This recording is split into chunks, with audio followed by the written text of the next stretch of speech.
കഴിച്ചിട്ട് ഇറക്കാനും വയ്യ, മധുരിച്ചിട്ട് തുപ്പാനും വയ്യ, പല അപ്രിയ സത്യങ്ങളുടെയും തുറന്നു പറച്ചിലുകളുമായി ഇ.പി. ജയരാജന്റെ കട്ടൻ ചായയും പരിപ്പുവടയും ഒരു കമ്മ്യൂണിസ്റ്റിന്റെ ജീവിതം ഉടൻ വരുന്നു DC ബുക്സിലൂടെ. ഈ പരസ്യം അവർ പ്രസിദ്ധീകരിച്ചതാണ്.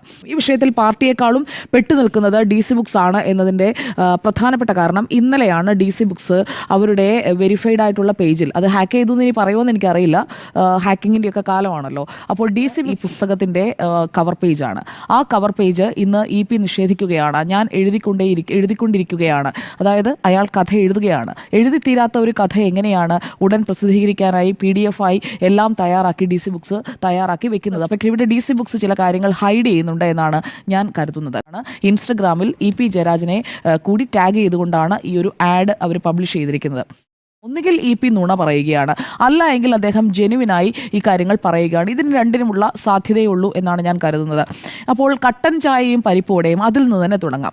ഇങ്ങനെ ഒരു ടൈറ്റിൽ ഞാൻ എൻ്റെ പുസ്തകത്തിന് ഇടുമോ എന്ന് ഇ.പി. ചോദിക്കുന്നുണ്ട്. കാരണം ഈ കട്ടൻ ചായയും പരിപ്പുവടയൊക്കെ മാറ്റി മറ്റ് ആഹാരശീലങ്ങളിലേക്ക് മാറേണ്ടത്, അല്ലെങ്കിൽ ഇതിൽ തന്നെ തുടരേണ്ടതാണോ എന്നൊക്കെ ചോദിച്ച് വെട്ടിലായി പരിഹസിക്കപ്പെട്ട, ട്രോളാക്കപ്പെട്ട ആ ടൈറ്റിൽ എടുത്ത് ഇ.പി. പുസ്തകത്തിന് ഇടുമോ എന്ന ചോദ്യം അവിടെ നിൽക്കുന്നുണ്ട്. അപ്പോൾ ഇ.പിയെ ട്രോളാൻ വേണ്ടി DC ബുക്സ് ഇട്ട പേരാണോ ഇത്? കാരണം ഇ.പി. പറയുന്നു, എൻ്റെ പുസ്തകത്തിൻ്റെ ടൈറ്റിൽ ഇതല്ല, ഞാൻ ഇങ്ങനെ ഒരു തലക്കെട്ടിട്ടിട്ടില്ല, ആരെയും ഞാൻ ചുമതലപ്പെടുത്തിയിട്ടില്ല, അല്ലെങ്കിൽ ഞാൻ ഇത് പ്രിന്റ് ചെയ്യാനോ പബ്ലിഷ് ചെയ്യാനോ ഞാൻ ഏൽപ്പിച്ചിട്ടുമില്ല, ഇതിൻ്റെ കവർ പേജും ഞാൻ ഫൈനലൈസ് ചെയ്തിട്ടില്ല, ഞാൻ ഈ പുസ്തകത്തിന് തലക്കെട്ടും ഇട്ടിട്ടില്ല.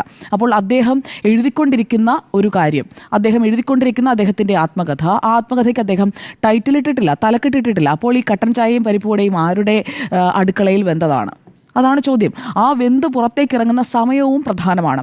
ഇന്നലെ ഈ പരസ്യം പബ്ലിഷ് ചെയ്യുന്ന DC ബുക്സിനും ആ DC ബുക്സിൻ്റെ മേലധികാരികൾക്കും ഉറപ്പുണ്ടാകണമല്ലോ. അപ്പോൾ അങ്ങനെ ഓരോ ഘട്ടത്തിലും ആ എഴുത്തുകാരനുമായി കൂടിയാലോചനകൾ നടത്തി തന്നെയാണ് ഈ പുസ്തകങ്ങൾ പ്രസിദ്ധീകരിക്കുന്നത്. DC ബുക്സ് നേരിട്ട് ഇ.പിയെ ചതിക്കേണ്ടതോ അല്ലെങ്കിൽ ഇ.പിയെ പെടുത്തേണ്ടതായ ഒരു ആവശ്യം രവി DCക്കോ DC ബുക്സിനോ ഉണ്ടെന്ന് ഞാൻ കരുതുന്നില്ല. ഇതിൽ ആരെങ്കിലും ഇൻഫ്ലുവൻസ് ചെലുത്തിയിട്ടുണ്ടോ? ചേലക്കരയിൽ വിജയം പ്രതീക്ഷിക്കുന്ന ഒരു രാഷ്ട്രീയ പാർട്ടിക്ക് ഇതിൽ പങ്കുണ്ടോ? ഈ ഒരു വിവാദം ഉണ്ടായതിനു ശേഷമുള്ള പ്രതികരണങ്ങൾ, ആ പ്രതികരണങ്ങളുടെ ഒരു വേഗതയും ആ പ്രതികരണങ്ങളിലെ ഒരു ആക്ഷേപഹാസ്യവും ഒക്കെ കാണുമ്പോൾ വളരെ പെട്ടെന്നാണ്. ചേലക്കര എന്ന് പറയുന്നത് LDFന്റെ CPIMന്റെ സിറ്റിംഗ് സീറ്റാണ്. ആ സിറ്റിംഗ് സീറ്റ് പിടിച്ചെടുക്കും എന്ന് പറഞ്ഞുകൊണ്ട് പ്രചാരണം നടത്തുന്ന മറുവശത്തുള്ള പാർട്ടിയുടെ പേര് കോൺഗ്രസ് എന്നാണ്. ഇടയിലൂടെ ഇത് കയറ്റി ഇ.പിയെ പെടുത്താനുള്ള ഒരു നീക്കം നടന്നിട്ടുണ്ടോ എന്നതും അന്വേഷണത്തിലൂടെ പുറത്തു വരികയുള്ളൂ. സരിൻ അവസരവാദിയാണ്, സ്വതന്ത്ര വയ്യാവേലിയാകുന്നത് ഓർക്കണം, ഇങ്ങനെയൊക്കെയുള്ള ഒരു കമന്റ്സ് ഈ തെരഞ്ഞെടുപ്പ് കാലത്ത് പുറത്തു വരുന്നത് അദ്ദേഹം ചെയ്യുന്ന ഒരു മര്യാദയാണ് എന്ന് ഇ.പി. ധരിക്കുമോ? ഇ.പിയുടെ അനുമതിയോടെ പുറത്തുവിട്ടു എന്നുണ്ടെങ്കിൽ അത് DC പറയണം. ഇ.പി. അറിഞ്ഞിരുന്നു, ഇ.പി. തന്നതാണ്, ഇതൊക്കെ പറയേണ്ടത് രവി DCയാണ്. എന്താണ് അദ്ദേഹം മൗനം തുടരുന്നത്? ഇവിടെ ഇ.പിയുടെ എഴുതി തീരാത്ത ആത്മകഥ പ്രസിദ്ധീകരിക്കുന്ന DC ബുക്സ് ആണ്. എഴുതി തീരാത്തത് ഉടൻ വരുന്നു എന്ന് പറയുമ്പോൾ അവസാനത്തേത് പൂർത്തീകരിച്ചുകൊണ്ടിരിക്കുമ്പോഴും അങ്ങനെ പരസ്യം കൊടുക്കാം. അതാണോ സംഭവിച്ചത്? അപ്പോൾ DCയുടെ ഈ ഒരു ടൈറ്റിൽ പുറത്തിറങ്ങുന്നത് കണ്ട് മറ്റൊരു കേന്ദ്രത്തിൽ നിന്ന് ഇ.പിക്ക് അറിയാവുന്ന സകല കാര്യങ്ങളും അറിയാവുന്ന ആരോ ഒരാൾ ഇത്രയും പെട്ടെന്ന് ഇത് എഴുതി കൊടുത്തോ? അങ്ങനെ സംഭവിക്കാനുള്ള സാധ്യതയില്ല. അവിടെയാണ് ഇതിനകത്തെ ഒരു ട്വിസ്റ്റ് സംഭവിക്കാൻ പോകുന്നത്. ഇ.പി. ഇത് എഴുതിയിട്ടുണ്ട്, ഇ.പി. എഴുതിക്കൊണ്ടിരിക്കുകയാണെന്ന് ഇ.പി. തന്നെ സമ്മതിക്കുന്നുണ്ടല്ലോ. അപ്പോൾ DC ബുക്സ് കൃത്യമായി ഒരു നോട്ട് ഇറക്കി കഴിഞ്ഞാൽ തീരാവുന്ന കൺഫ്യൂഷൻ ഇവിടെയുള്ളൂ എന്നതാണ് എൻ്റെ അഭിപ്രായം. കാരണം ഇ.പി. പറയുന്നുണ്ട്, അറിവോ സമ്മതമോ ഇല്ലാതെ പുസ്തകം പുറത്തുവിട്ടു, അല്ലാതെ ഇത് മുഴുവനായി ഞാൻ എഴുതാത്തതാണ് എന്ന് അദ്ദേഹം പറയുന്നില്ല.